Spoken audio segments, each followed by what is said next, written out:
Do I need to look at the camera or not?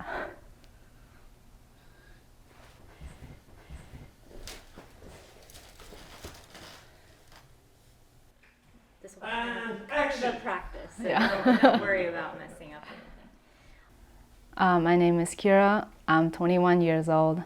I am from China, northern part of China. My life started a little bit differently from a lot of other people. I was born in China and lived in an orphanage since I was 2 days old. And I was there for 12 years. So a typical day in the orphanage for me was every day started out as a get up and start feeding the babies. Anybody who was capable of walking and talking had to take care of the little babies. And people like me didn't have much time to really feed ourselves. We were also in charge of changing diapers, giving them baths, and putting them back in the crib. At night times, I was in charge of watching the windows because we always had the administrators that would come in at random times to inspect the building. If an inspector were to come in, everybody had to get into a bed and lights were out and make sure that everybody was asleep. And then when they leave, everybody gets back out of bed and go back to work. And normally, the most sleep we would have is probably 3 to 4 hours a night. And then everything would go back and we would start over. So whenever we would have a child who's getting adopted, some of the family would come into the orphanage and visit the building, just kind of each rooms, how everything were. We never had a bed. So when the visitors come in, we would all be assigned a bed, so that if for some reason they ask us which bed is ours, we would tell them that bed is ours. But in reality, we didn't have a bed, and we were only allowed to sleep on the floor if we had time to sleep.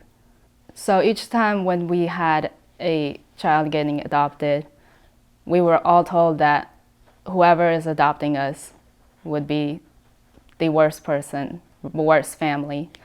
If we were to ever misbehave in that family, we would be taken into a science lab or just kind of any kind of hospital facility, be tested until we pass away. And we were told to never tell our new families what happened there, or they would come and find us and take us back to China. So my first personal feeling towards adoption was very much just fear. I didn't want to die if I misbehaved. But at the same time, I also knew that I didn't want to stay in the orphanage. So half of me wanted to just leave that place and go into a new world where I don't know if I would even survive a day, or stay there and just live a miserable life for the rest of my life. So adoption was very much 50-50 for me. It's a life or death.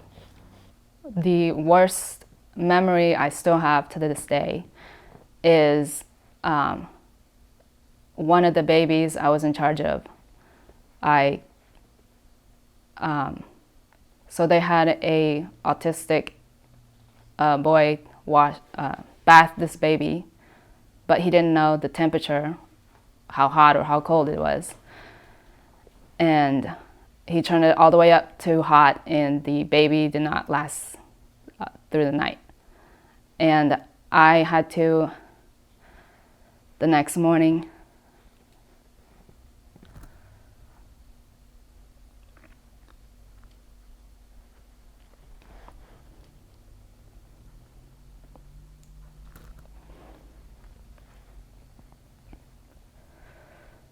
I had to put the baby in a body bag and placed in a closet until an administrator came and took it.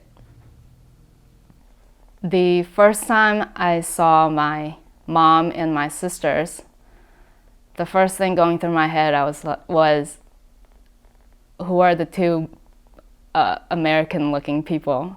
Of course, I didn't know they were American. I just knew they both had a different hair color than I did, and I've never seen that before.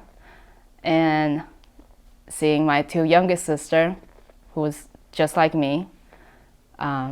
So when I first saw my mom and my oldest sister, I was very much in awe.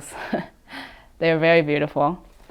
So just seeing them with two little Asian girls and then adding me into the family was definitely different, but very much exciting, and I was still full of fear.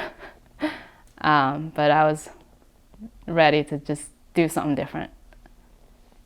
So when my parents came, or actually my mom came too, with three of my other sisters, I was given the choice to either sign my own paper or have my mom sign it.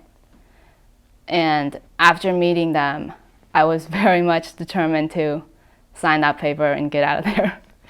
So I was very happy when they asked me to sign the paper. So the first day I left that building, that orphanage building, with my family, I found out that there's more out there than just what's inside. And after hanging out with them for a few days, getting out of that building just gave me a little bit of peace and hope that there's something better out there. And so when the paper was in front of me, it probably took me less than a second to just write my name, even though that was probably my first time writing my name. So it took me about 6 or 7 years to finally realize that I wasn't gonna go anywhere, that my family loved me for who I was, inside and out, that they weren't gonna just let people take me away or let me just stray off. They were always there. For the first few years, and I still every once in a while have dreams where I'm back at China, where I would wake up in this dream back in China, where it was more like I was in a coma for a very long time, and I woke up from it. I spoke English, but just waking up from that was scary. I remember a few times where I woke up in real life and just sitting in bed and crying for hours before I could fall back to sleep. The thing that pulled me out of that thought that I was in a dream, that I wasn't where I thought I would be, was the first time I got in trouble. I was afraid of one of my cats, so I got attacked by her once, and so I trapped her in a room and sprayed her with water, and my parents were not happy with me. And instead of them coming to me and yelling at me, telling how terrible I was, that they didn't want me anymore, instead they came and told me that they still loved me, that I'm not going anywhere. My mom jokes about that all the time. I will still get in trouble, but I'm not going anywhere. So, I mean, the cat's fine. She's great. But that was the first time that first seed of hope that I wasn't going back to China, that they weren't gonna send me off because I did something terrible. So after being adopted, the way I viewed God after I've understood everything, has definitely changed in the past few years. When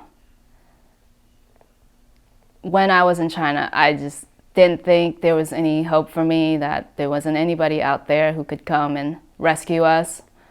But just like a few years ago, I finally just sat down and thought about it and realized that there was somebody out there, that God was out there watching over me, watching over, just protecting me.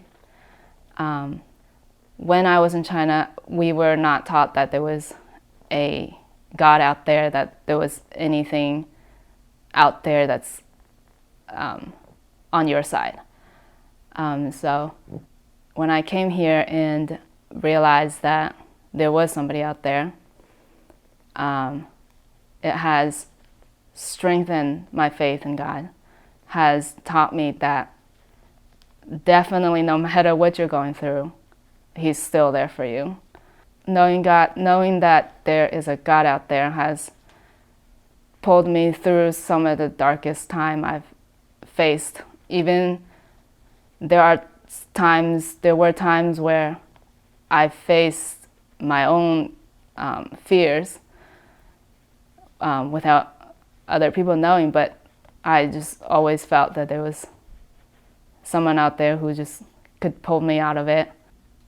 When I think of the word adoption, the first thing that came up is family. Family is a big thing for me. Some days my sibling would joke around and be like, it's time for you to move out, but I just can't stand the feeling to be away from my family.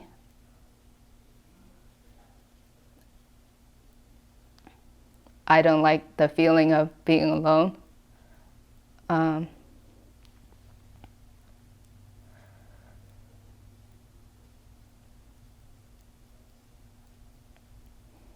I feel that if I know I will never lose my family, but just the thought of being anywhere but with my family would